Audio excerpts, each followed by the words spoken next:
নিতা, অপেক্ষা করতে করতে ঘুমিয়ে পড়লাম রে। সবুরে মেওয়া ফলে স্যার, শুনেছেন তো? ঠিক আছে, তাড়াতাড়ি আয়।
এটা দাম কত?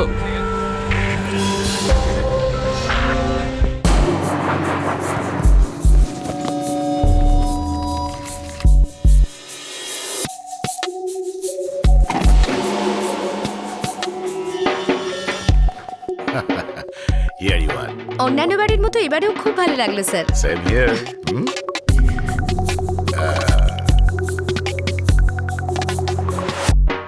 বাই। Bye.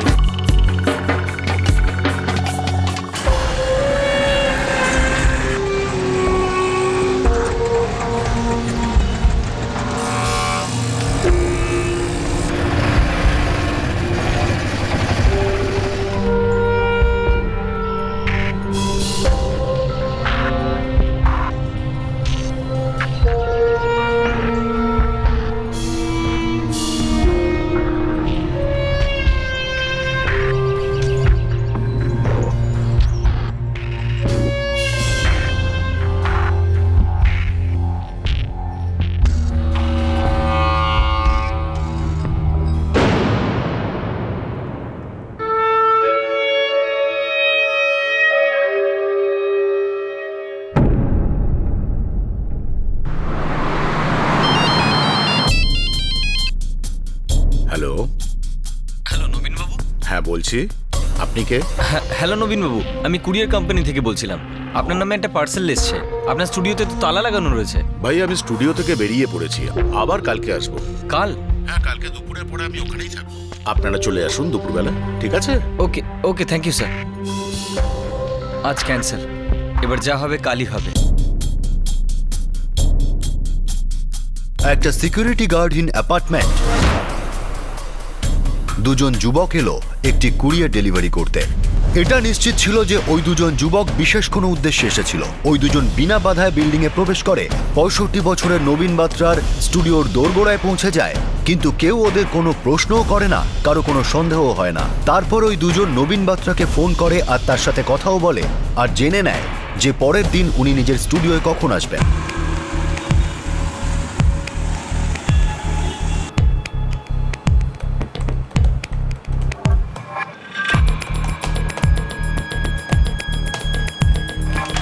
গোমস, আমি স্টুডিও বেরোচ্ছি, কিছু ডিসকাস করবার আছে? হ্যাঁ স্যার, ওই 20th এর লোকেশন বুকিং কনফার্ম করতে হতো আপনার সাথে বসে। হ্যাঁ করে দাও, ততক্ষণে আমার স্ক্রিপ্টও রেডি হয়ে যাবে। পুরো শিফটের বুকিং করে দেবো স্যার?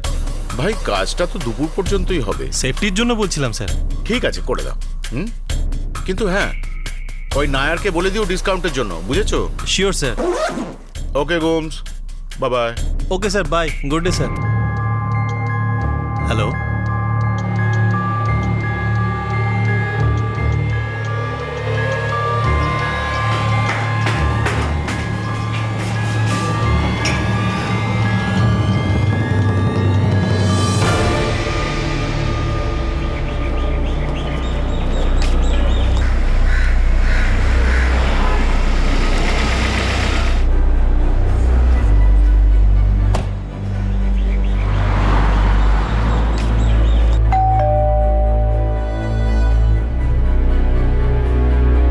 আরে কি ব্যাপার, কেমন আছেন আপনি? আরে নবীন বাবু, আমি ভালো আছি। আপনি কেমন আছেন? একদম ফার্স্ট ক্লাস। আচ্ছা, নমস্কার। আচ্ছা পরে দেখা হবে আপনাদের সাথে। চলো।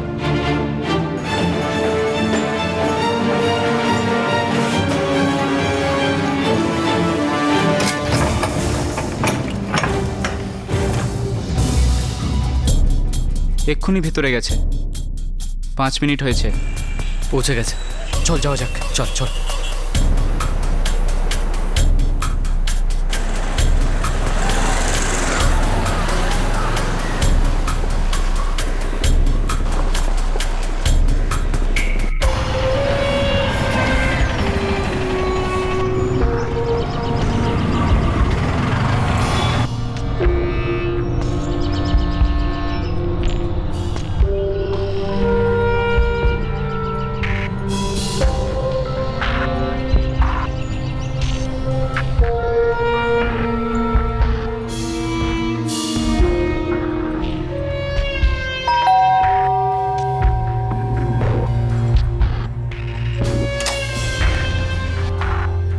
হ্যাঁ বলুন। স্যার ওই কুরিয়ার।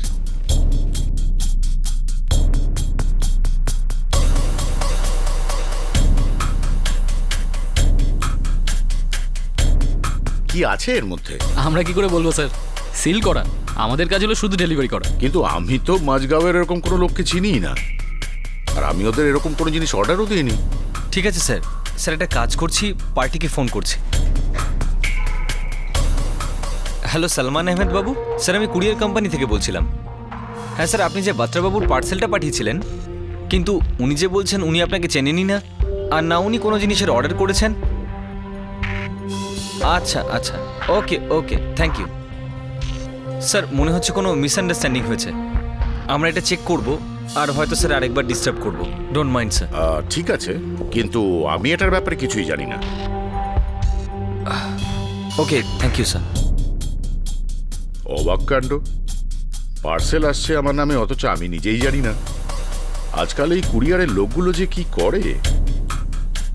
নবীন বাত্রার স্টুডিওতে এমন এক পার্সেল কুরিয়ার মারফত আসে যেটা না তো উনি অর্ডার করেছিলেন, না উনি প্রেরককে চিনতেন। কুরিয়ারের যে দুটি ছেলে এসেছিল তারাও চুপচাপ চলে গেল। ওদের দ্বারা সম্ভাব্য বিপদের আভাস কারো কাছেই পৌঁছয়নি। নবীন বাত্রার প্রাণ সংশয় ছিল, কিন্তু সেটা তিনি একেবারেই জানতেন না। আরে বেটা, ওই বুড়োর সাথে আরেকজন ছিল। কে? আরে তোর বাবা ছিল, আমি কি করে জানবো? তা আমি বা কি করে জানবো যে কে ওপরে আছে? আমি যতটা দেখেছি সেটা হলো ও একাই নামলো আর উপরে উঠে গেল।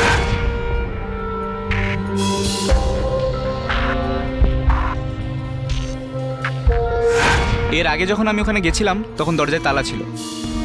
ল্যাপটপ ঠিক করছিল, সবুজ রঙের শার্ট পরেছিল। সবুজ, হ্যাঁ, আরে হ্যাঁ ভাই,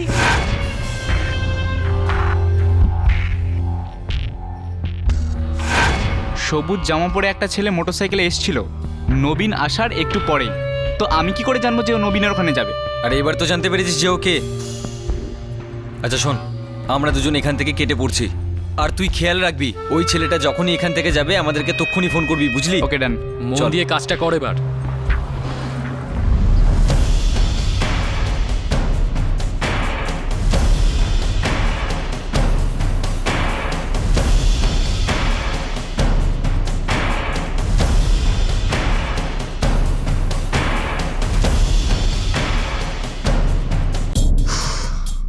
হয়ে গেছে স্যার।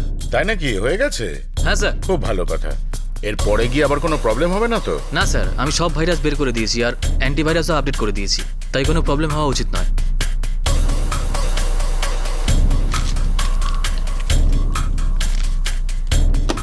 এই না, থ্যাংক ইউ স্যার। কম হয়নি তো? No sir, it's okay, thank you.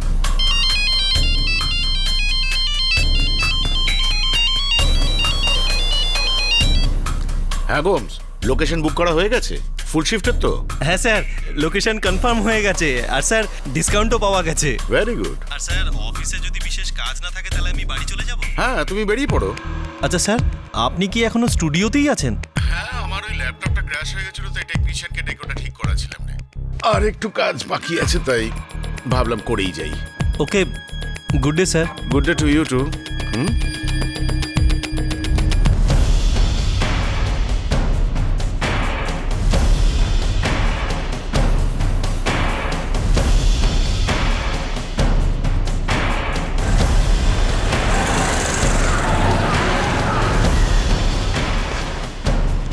Hello, হ্যাঁ ওই সবুজ শার্ট পরা ছেলেটা বেরিয়ে গেছে।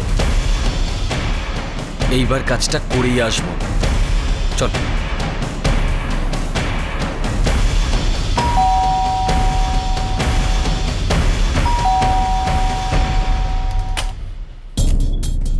আরে, তোমরা আবার এসেছো? স্যার, এই কুরিয়ারটা আপনার জন্যই, আমরা ভালো করে চেক করেছি, আপনি একবার খুলে দেখে নিন না। কিন্তু আমি তো কিছু অর্ডারই করিনি। স্যার, অ্যাড্রেস তো এখানকার, একবার খুলে তো দেখুন।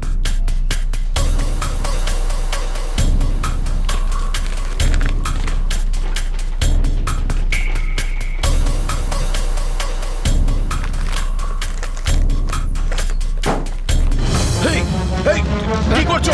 এই তোমরা কে? আরে কে আছো? বাঁচাও! আরে এরা কারা? বাঁচাও!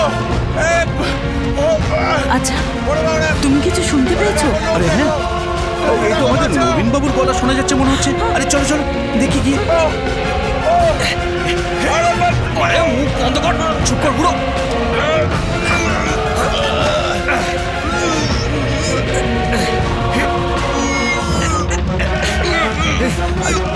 নবীন বাবু, কি হলো বলো? উনি চেঁচাচ্ছেন কি কেন? হচ্ছে কি?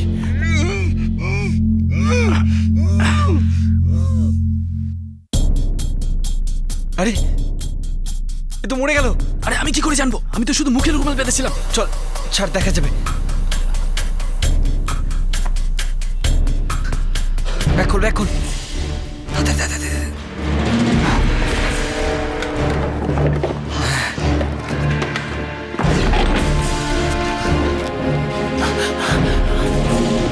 আর চেঁচানোর আওয়াজ পাচ্ছি না তো। কিন্তু চেঁচাচ্ছিলেন কেন? নবীন দাদা, মেরেছে রে এবার।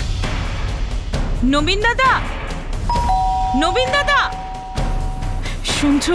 নিশ্চয়ই কিছু গড়বড় হয়েছে। হ্যাঁ, না না, ওরা এখনো বাইরে আসেনি, এখনো কাজ চলছে। নবীন দাদা, দরজাটা খুলুন নবীন নবীন বাবু, দাদা, দরজা খুলুন না। আমরা আপনার নবীন প্রতিবেশী, দাদা। খুলুন। আরে কে তোমরা? নবীন বাবু কোথায়? ভেতরে কি সব হচ্ছিল? আরে আরে এ কি হলো? আরে চল চল চল চল চল চল।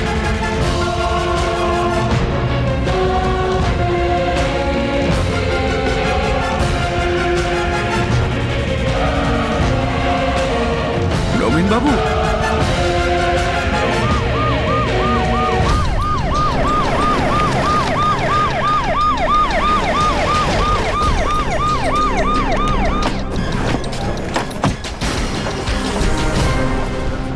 দুটো ছেলে কুরিয়ার বয়ের বেশে নিজেদের কাজ সেরে যায় আর ওদের আরো একজন সঙ্গে নবীন বাত্রার বাড়ির উপর নজর রেখেছিল। 65 বছরের নবীন বাত্রার মৃতদেহ তার ফ্ল্যাটেই পড়েছিল। ঠিক পাশের ফ্ল্যাটের এক বৃদ্ধ দম্পতি এই হত্যাকাণ্ডের ফলে শকড হয়ে যান।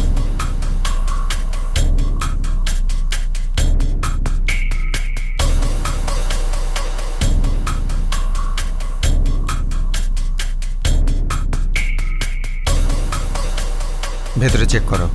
স্যার,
আমি খাবার খাচ্ছিলাম, আমার মিসেস জামা কাপড় গোছাচ্ছিল, এইরকম সময় নবীনবাবু চিৎকারের আওয়াজ শুনতে পেলাম। আমরা দুজন উপরে এলাম, বেল বাজালাম, কিন্তু অনেকক্ষণ ধরে ঘরের ভেতর থেকে কোনো আওয়াজ পেলাম না। পরে দরজাটা খুলে গেল আর দুটো ছেলে বাইরে এলো। হ্যাঁ, আর আমাদের ধাক্কা দিয়ে পালিয়ে গেল। আমরা দুজন যখন ভেতরে এলাম তখন নবীন দাদার মৃত্যু হয়ে গেছে। আপনারা ওই দুটো ছেলেকে আগে কখনো দেখেছেন? না স্যার, তবে হ্যাঁ ওরা দুজন টুপি পরেছিল। আর ওদের দুজনের হাতে ব্যাগও ছিল স্যার। হ্যাঁ, স্যার অনেক কিছু খোলা পড়ে রয়েছে, খুব ওলটপালট করা হয়েছে। ফ্যামিলি থেকে কেউ আসলে তবেই জানা যাবে যে কি কি চুরি হয়েছে। আর কে এখানে থাকে? এমনিতেও নবীন দাদাও এখানে থাকতেন না, ওনার অফিস আর বাড়ি আন্ধেরির দিকে। হ্যাঁ, আর এখানে শুধু ওনার স্টুডিও ছিল, ফটোগ্রাফির স্টুডিও, প্রফেশনাল স্টুডিও।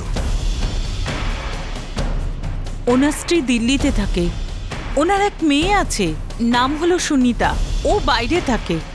আর নবীন দাদা একাই থাকতো আন্ধেরিতে। ওনার একটা ছেলেও আছে, ও ইংল্যান্ডে থাকে, ওর নাম অনিল। ওনার ফ্যামিলির কারোর নাম্বার আছে আপনাদের কাছে? না না, কারোর নম্বর নেই। হ্যাঁ, গোমসের নম্বর আছে। গোমস? হ্যাঁ, নবীনবাবুর সব কাজ উনিই দেখাশোনা করেন।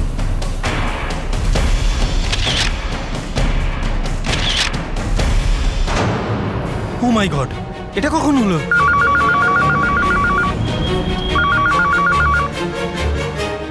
কি? এ তুমি কি বলছো? এটা কবে হলো?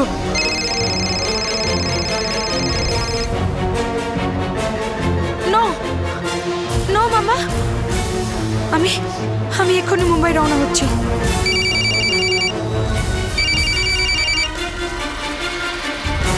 হ্যাঁ হ্যাঁ, কিন্তু কিন্তু এটা কি করলো? আমি এক্ষুনি আসছি। মৃত্যুটা শ্বাসরোধ করেই হয়েছে।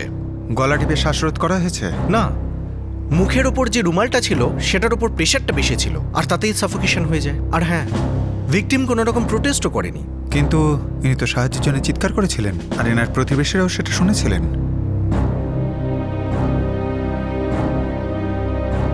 কাজের মেয়েটি ওখানে কখনো সকালে যেত, কখনো বা দুপুরে, কোনো ফিক্সড টাইম ছিল না। যখন নবীনবাবু থাকতেন তখনই ও যেত। এই কাজের মহিলাকে? স্যার, ওর নাম গোমতী। কোনো দুধওয়ালা, নিউজ পেপার বা সবজিওয়ালা? স্যার, ওরা তো সকালে আসে। এখানে কোনো সিকিউরিটি গার্ড দেখতে পাচ্ছি না। তার প্রয়োজন কখনো মনে করিনি আমরা। আমরা সবাই এখানে ফ্যামিলির মতো থাকি।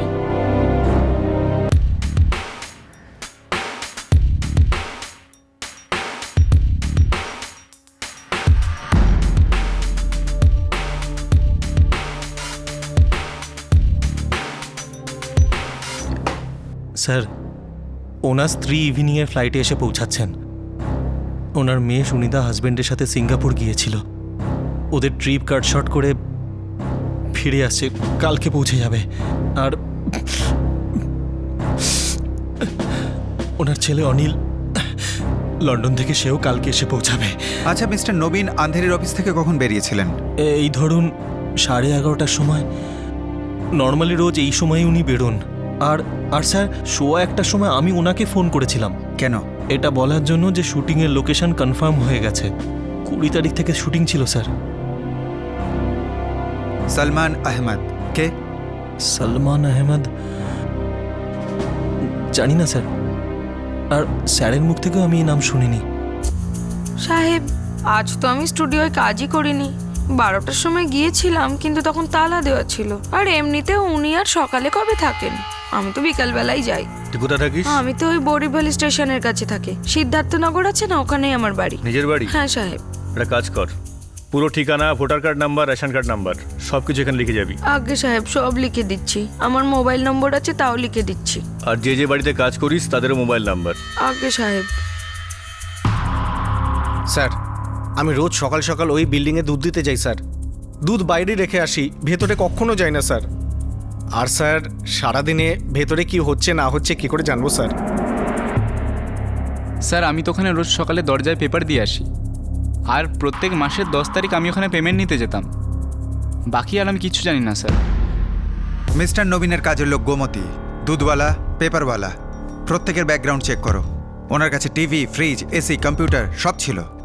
সার্ভিস প্রোভাইডারদের ফোন করো, সব ডিটেল চাই আমার। Yes sir. খোলা মাঠ ছিল, যে কেউ খেলতে পারে। সিকিউরিটি বলে কিচ্ছু নেই, যে কেউ প্ল্যান করতে পারে।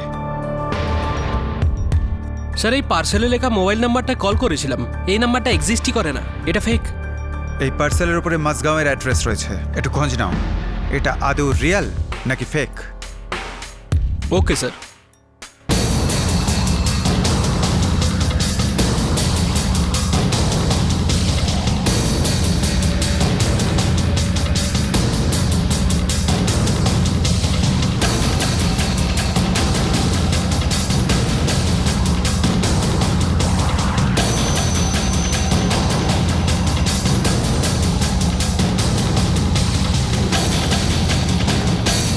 স্যার ওই সালমান আহমেদের অ্যাড্রেসটাও ফলস।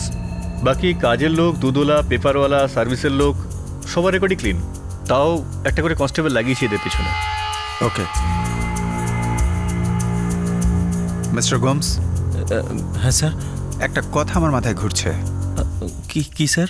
মিস্টার নবীন বাত্রার ফ্ল্যাটে দুটো সিসিটিভি ক্যামেরা রয়েছে। তার ফুটেজগুলো কোথায়? আমরা ওনার ল্যাপটপ চেক করেছি, সেখানে পাওয়া যায়নি। সিসিটিভি? অ্যাকচুয়ালি আমাদের স্যার কিছু রেকর্ডিং করতেন না। সেটা কেন? আসলে স্যার ওনার নতুন নতুন টেকনোলজি ভালো লাগতো, দ্যাটস ইট। তাও সিসিটিভি কোথাও তো কানেক্টেড আছে, যদি কিছু দেখার হয়। সেটা তো ওনার ল্যাপটপেই থাকা উচিত। আমরা ওনার ল্যাপটপ চেক করেছি, এমন কোনো সফটওয়্যার পাওয়া যায়নি যেটা সিসিটিভির সঙ্গে যুক্ত। সফটওয়্যার? হ্যাঁ স্যার, ওনার একজন কম্পিউটার ইঞ্জিনিয়ার ছিল। অ্যাকচুয়ালি স্যারের ল্যাপটপটা খারাপ হয়ে গেছিল, আর কাল ইঞ্জিনিয়ার ওখানেই ছিল, ল্যাপটপটা ঠিক করছিল। আমি যখন দুপুরবেলা স্যারকে ফোন করলাম তখন সে কাজ শেষ করে বেরিয়ে যাচ্ছিল। আর স্যার নবীন স্যারের সাথে শেষ ফোন কল ওটাই ছিল। হ্যাঁ গোমস, লোকেশন বুক করা হয়ে গেছে? ফুল শিফটের তো? হ্যাঁ স্যার, লোকেশন কনফার্ম হয়ে গেছে, আর স্যার ডিসকাউন্টও পাওয়া গেছে। কম্পিউটার ইঞ্জিনিয়ারের নাম্বারটা আছে আপনার কাছে?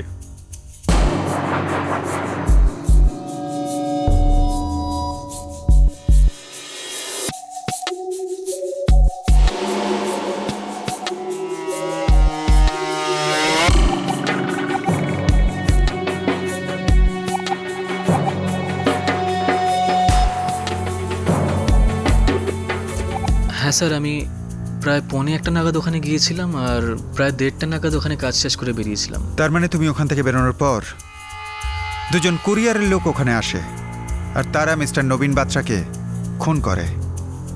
কুরিয়ারের লোক? স্যার ওরা তো আমি থাকতেই একবার এসেছিল। শিওর? হ্যাঁ স্যার, আমি ওই ল্যাপটপে কাজ করছিলাম, তখনই ওরা একবার এসেছিল। কটার সময়? স্যার আমি যাবার প্রায় 10 মিনিট পর, সো মেবি 1টা নাগাদ। ওদের মুখটা দেখেছো তুমি? ঠিক করে দেখিনি।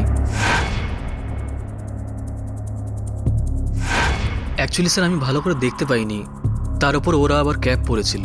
ক্যাপের ওপরে কিছু লেখা ছিল, কোনো ডিজাইন বা কোনো কিছু? স্যার অত ভালো করে তো দেখিনি, আমি প্রায় অনেকটা দূরে ছিলাম। আর কি? আর স্যার ওই কুরিয়ারটা অ্যাড্রেস ভুল করে এসেছিল, এরকমই কিছু কথাবার্তা চলছিল। কিন্তু আমি তো মাঝগাঁওয়ের এরকম কোনো লোককে চিনি না, আর আমি ওদের এরকম কোনো জিনিস অর্ডারও দিইনি। যখন তুমি ওখান থেকে বেরোলে তখন বিল্ডিংয়ের বাইরে বেরিয়ে তুমি কোনো সাসপিসিয়াস অ্যাক্টিভিটি দেখেছো, বা কোনো মানুষ যাকে থেকে তোমার অন্যরকম লাগছিল?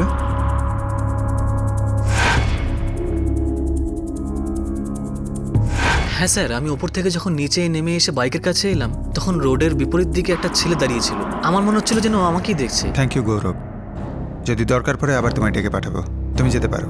Thank you sir.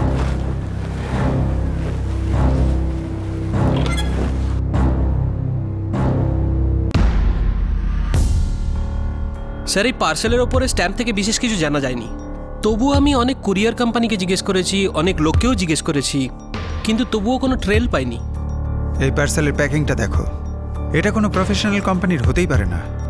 Sir mister নবীনের কন্ট্যাক্ট লিস্টে 300-র উপর নাম্বার আছে, যার মধ্যে বেশিরভাগই মডেলসের আর বাকিরা স্ট্রাগলিং অ্যাক্ট্রেস। এই দুটো কুরিয়ারের ছেলে যথেষ্ট প্ল্যান করে এখানে এসেছিল।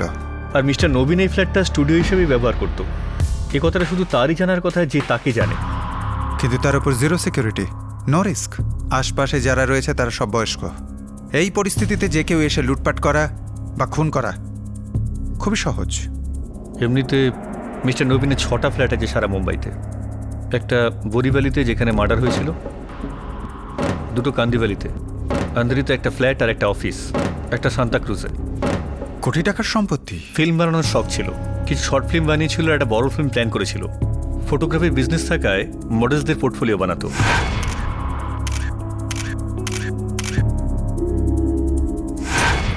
এই মার্ডার প্রপার্টি রিলেটেড হতে পারে, নয়তো ফ্যামিলির কারোর কাজ।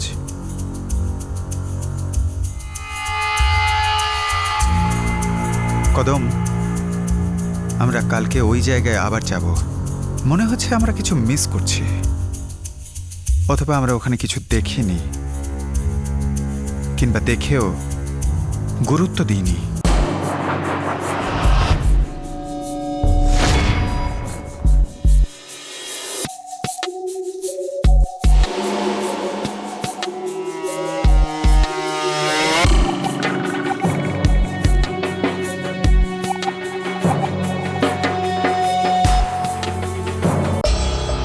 কবিতা, এই তুই মিস্টার নবীনকে চিনিস তাই না?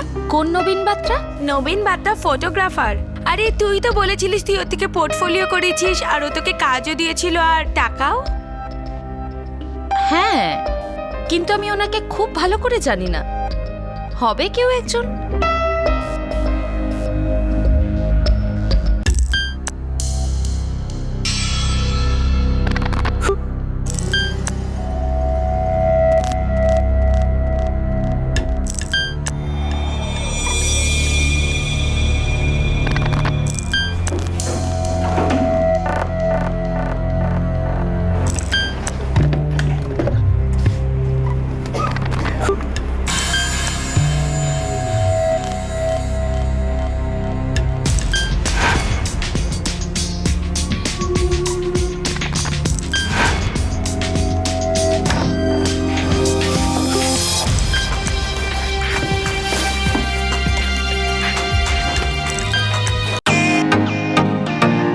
Welcome to Beaton world.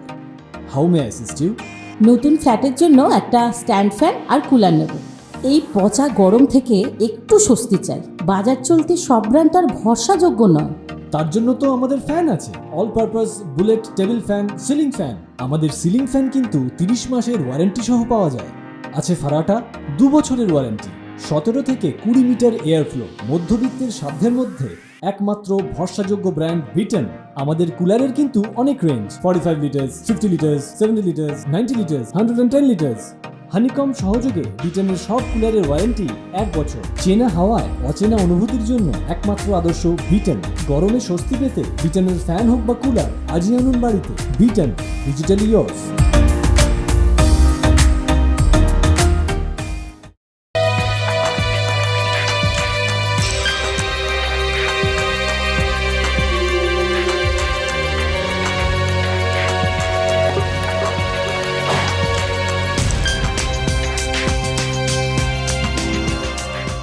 হ্যাঁ হ্যাঁ স্যার, কথা হতো। ওই আসা যাওয়ার সময় আমাদের কথা হতো। উনি কাজে খুব ভালো ছিলেন, ফটোগ্রাফির কাজ করতেন। মেয়েরা আসতো ওনার কাছে? রোজ যে আসতো তেমন নয়, হ্যাঁ কখনো কখনো আসতো। সুন্দর দেখতে মেয়েরা। দেখুন, আপনি ঘাবড়াবেন না, সত্যি সত্যি বলুন, মিস্টার নবীন বাত্রা আর কোনো মেয়ের সাথে কোনো রকম সম্পর্ক ছিল? না না স্যার, আমার এসব ব্যাপারে ঠিক জানা নেই। ওনার প্রায় 60-65 বছর বয়স। হ্যাঁ, ওনার কাছে মেয়েরা আসতো, তবে কাজের জন্য। আর এই বয়সে ওইসব ব্যাপার না না স্যার, আমার মনে হয় না।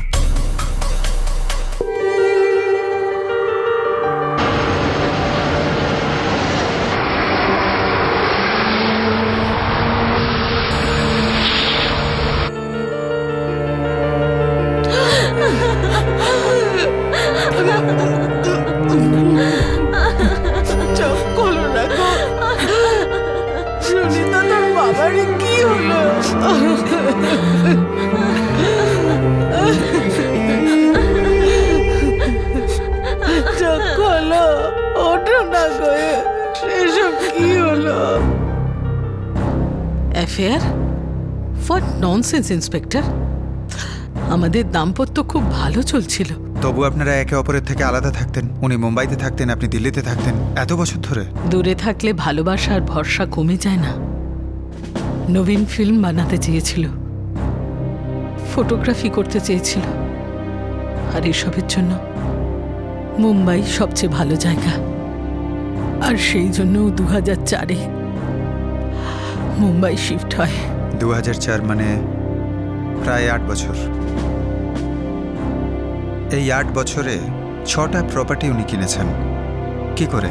দিল্লিতে আমাদের 2টো বাংলো ছিল, তার মধ্যে একটা বেচে মুম্বাইতে ফ্ল্যাট নেওয়া হয়। এতগুলো বছরে আপনি একবারও মুম্বাই এসে থাকেননি? অল্প দিনের জন্য?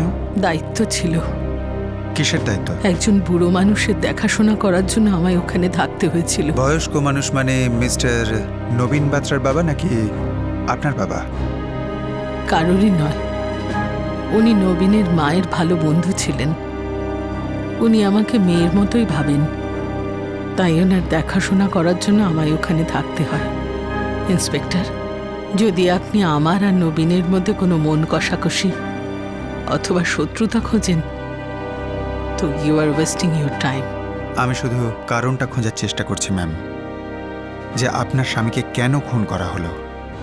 উনি জানতো যে উনি স্টুডিওয়ে একা থাকেন, তাই তারা প্ল্যান করে ভেবে চিনতে ওনাকে খুন করেছে। উনি বাড়িতে, অফিসে, 2 জায়গাতেই একা থাকতেন, তবুও স্টুডিওতেই ওনাকে খুন করা হলো কেন?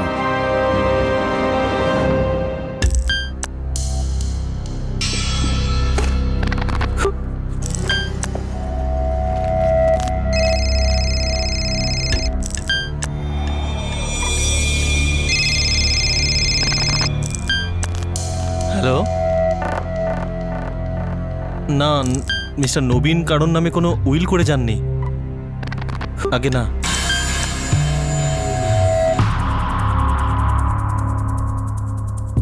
আমরা সিঙ্গাপুরে কাজে গিয়েছিলাম। কি কাজে? আমরা দুজন আর্কিটেক্ট, ইন্টারন্যাশনাল প্রজেক্ট করি আমরা। আপনি? আমি লন্ডনে থাকি, ব্যবসা করি।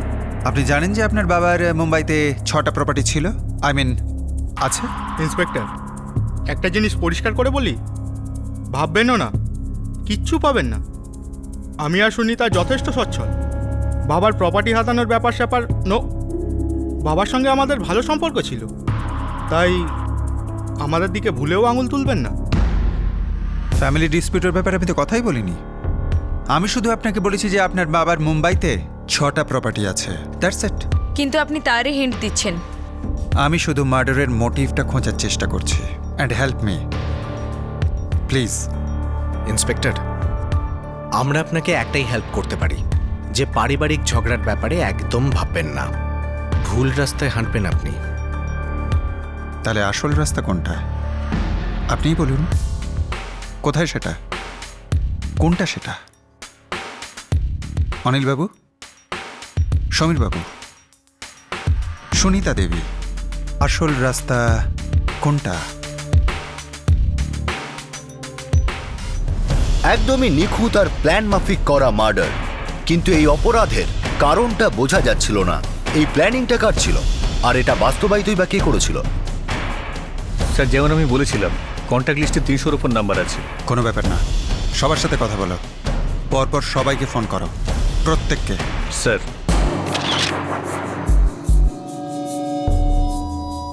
নো ওয়ে স্যার, নবীন স্যারের মতো একজন সিনিয়র মানুষ, নো ওয়ে। বাস ফ্রেন্ডলি রিলেশন ছিল। উনি ফটো তুলতে ভালোবাসতেন, আর ওনার কাজ ভালো লাগতো, পোজ দিতে ভালো লাগতো, দ্যাটস অল। মিস্টার বাত্রার ফটোগ্রাফির খুব ক্রেজ ছিল স্যার, আর সব থেকে বেশি স্যাটিসফ্যাকশন পেতেন মডেলদের পোর্টফোলিও বানাতে। এর জন্য উনি মডেলদের থেকে পয়সা নিতেন না, ইনফ্যাক্ট পোজ দেওয়ার জন্য মডেলদের পয়সা দিতেন উনি। মিস্টার বাত্রা শুধু পোজিংয়ের জন্য পয়সা দিতেন এটা আমার বিশ্বাস হয় না, আরও কিছু ব্যাপার আছে। আছে তো?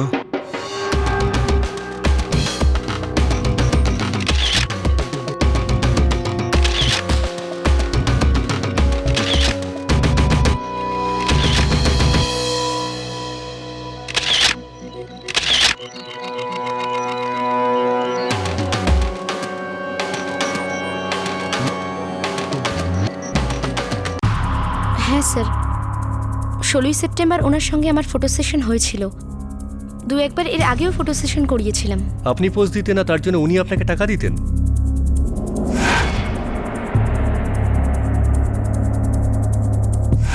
হ্যাঁ স্যার, উনি আমাকে পেমেন্ট দিতেন পোজের জন্য। ফটো সেশনের পরেই পেমেন্ট দিতেন? হ্যাঁ। কেন? ওনার একটা ফান্ডা ছিল স্যার। উনি সমস্ত ফটো সেশনের পরই মডেলদের পেমেন্ট দিতেন। উনি আমাদের জন্য ফাদার ফিগার ছিলেন। আমরা কখনো না করিনি। টাকা পেলে কে না করবে স্যার? নবীন স্যার একজন অর্থবান মানুষ ছিলেন। ওনার এত ক্ষমতা ছিল যে মডেলদের পে করতে পারেন। সত্যি বলতে কি, উনি একজন প্রকৃত শিল্পী ছিলেন। কখনো উনি কমার্শিয়াল দিকটা ভাবতেনই না। উনি রিয়েল ক্রিয়েটিভ ছিলেন স্যার।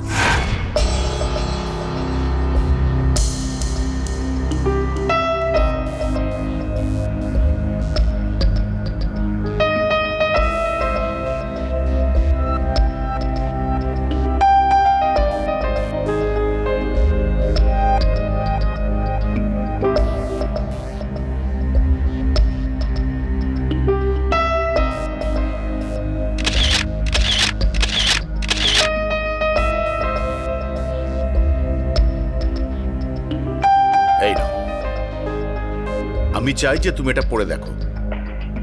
এটা আমি লিখেছি। এই ফালতু কমার্শিয়াল ইন্ডাস্ট্রিতে তুমি এক্সট্রা হতে পারো, কিন্তু এই স্ক্রিপ্টে না। কবিতা, তুমি সত্যি একজন অত্যন্ত প্রতিভাময়ী আর্টিস্ট।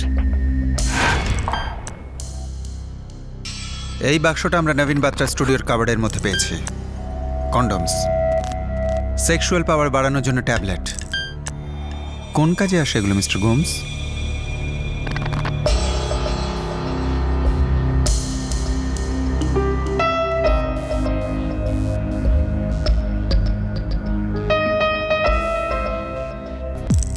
ফটোগ্রাফির শখ ওনার, এটা মানছে। ফিল্ম বানানোর ইচ্ছে ছিল, এটাও মানছে। ক্রিয়েটিভ ছিলেন, প্যাশনেট ছিলেন, সব মানছে। কিন্তু এই কৌটো, এর জিনিসগুলো তো অন্য কোনো ক্রিয়েটিভিটির দিকে ইঙ্গিত করছে। আর এটা তো এখন গল্পের শুধু শুরুটা। বাকি গল্পটা আপনি আমাদের বলবেন মিস্টার গোমস। ব্যাপারটা কি?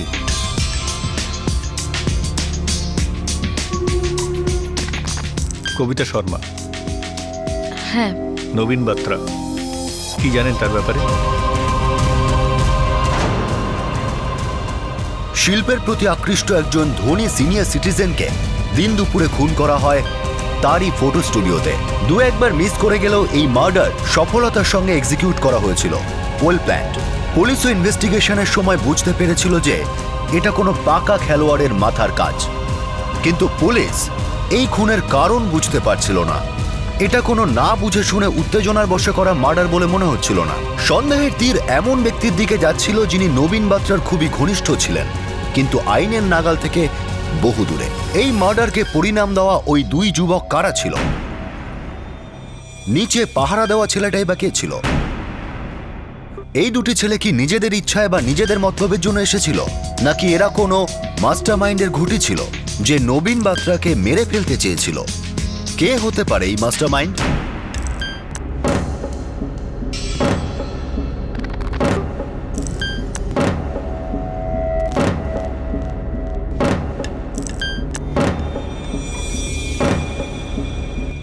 কাল রাতে আমরা আপনাদের দেখাবো মুম্বাইয়ের এই সেন্সেশনাল মার্ডার কেসের দ্বিতীয় তথা শেষ ভাগ।